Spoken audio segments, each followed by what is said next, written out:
तर थेट जाऊयात उपमुख्यमंत्री अजित पवार बोलतायत तिथे दिलेली आहे म्हणून ती एक योजना आणली बांधवांच्या करता।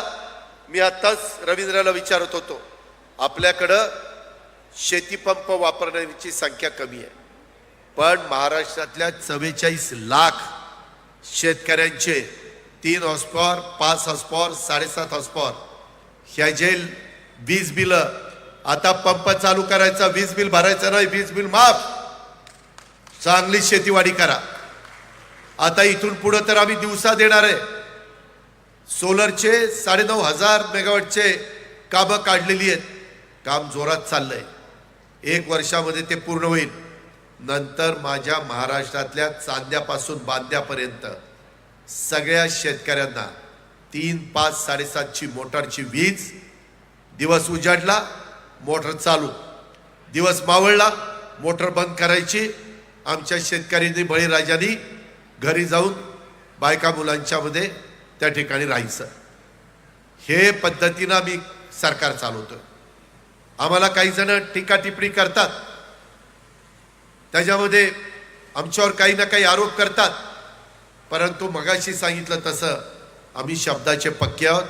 वेळ मारून देणं हे आमच्या कामामध्ये बसत नाही, आणि म्हणून बाबा आत्राम म्हणून आम्ही सगळ्यांनी मिळून हा समाजाला पुढे नेण्याचा विचार चालवलेला आहे। ज्या तुमच्या इथं दुधाचा धंदा कमी आहे, भंडारा गोंदियामध्ये आहे, तिथं जे दूध घालतात गाईचं सरकारला, त्यांना 5 रुपये लिटरला जास्त अनुदान, 5 रुपये लिटरला अनुदान, माझी 10 अनुदान दिलं।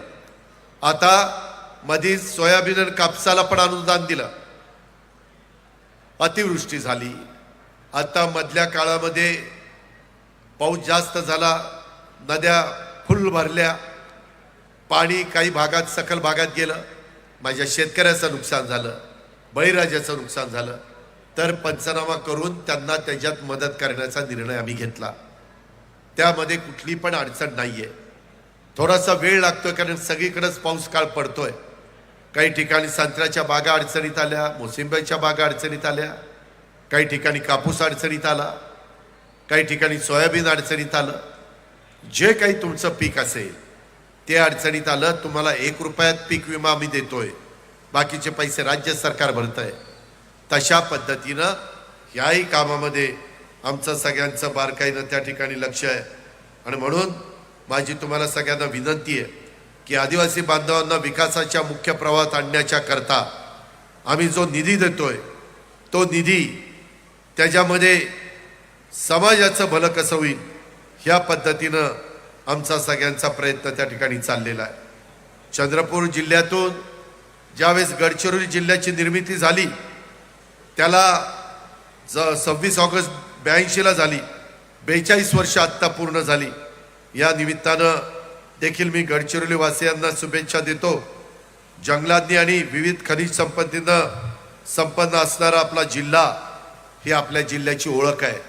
आता आपल्या जिल्ह्यातच तुम्हाला नोकऱ्या देण्याचं काम बाबा आत्राम, महायुतीचं सरकार आणि आम्ही सगळेजण करतोय।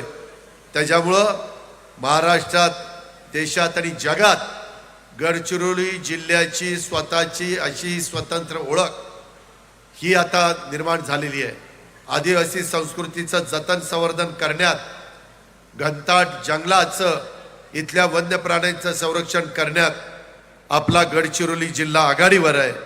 आणि त्यामुळं हे राज्य सकल उत्पादनात ह्याचा वाटा महत्त्वाचा आहे। त्याकरता आदिवासी अर्थसंकल्पामध्ये मी खूप मोठी तरतूद केली आहे।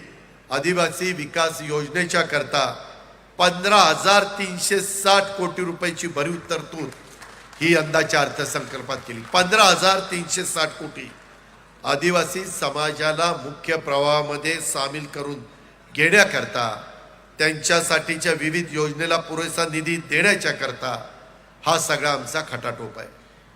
तुम्ही काळजी करू नका, तुमच्या घरातल्या मुलामुलींना शिकवा, चांगलं शिकवा, त्यांचं शिक्षण पूर्णपणे मोफत आहे, काही काळजी करू नका।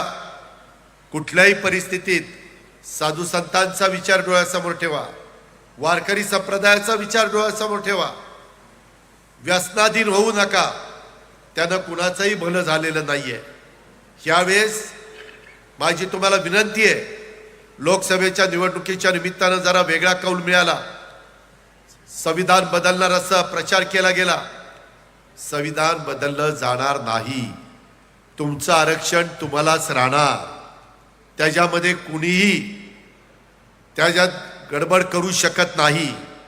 तो तुमचा हक्क आहे, तो तुमचा अधिकार आहे. आरक्षण राहणार. तुम्हाला त्या ठिकाणी नोकऱ्या मिळणार. पेसाच्या बद्दल पण परवाच मुख्यमंत्र्यांनी मिटिंग घेतली, त्याच्यातनं पण आपण मार्ग काढतोय. कुठल्याही परिस्थितीत माझ्या महाराष्ट्रातल्या आदिवासी समाजावर अन्याय होऊन द्यायचा नाही असं धोरण महायुतीच्या सरकारने ठरवलेलं आहे. म्हणून माझी तुम्हाला सगळ्यांना विनंती आहे. काही जण असं सांगतात की संविधान बदलणार. आम्ही सर्व समाजाच्या करता संस्था काढल्या. मागासवर्गीय समाजाच्या करता बार्टी काढलंय, मातंग समाजाला आरटी काढलंय, त्याच्यामध्ये माझ्या आदिवासी समाजाला टार्टी संस्था काढली, सर्वसाधारणला सारथी काढली, ओबीसी समाजाला महाज्योती काढली, काही वर्गाच्या करता अमृत काढलंय, काही वर्ग माझा मुस्लिम बांधव इथं आहेत त्यांच्याकडे त्यांची पण मागणी होती. यावेळेस आम्ही गेल्या महिन्यात लक्ष घालून त्यांच्याकरता मार्टी संस्था काढलेली आहे. माझ्या मागासवर्गीय मुला मुलींना देखील चांगल्या पद्धतीनं स्वतःच्या पायावर उभं राहता येईल, हा त्याच्या पाठीमागचा आमचा दृष्टिकोन आहे. त्याच्यात त्यांनी पण महाराष्ट्राच्या वाटचालीमध्ये महत्त्वाचं काम त्या ठिकाणी केलंय, पुढेही त्यांना करायचं आहे, हा आमचा सगळ्यांचा दृष्टिकोन आहे. म्हणून माझी तुम्हाला सांगणं आहे की मागं लोकसभेला जी गडबड झाली, खोटा प्रचार झाला आमच्याबद्दल.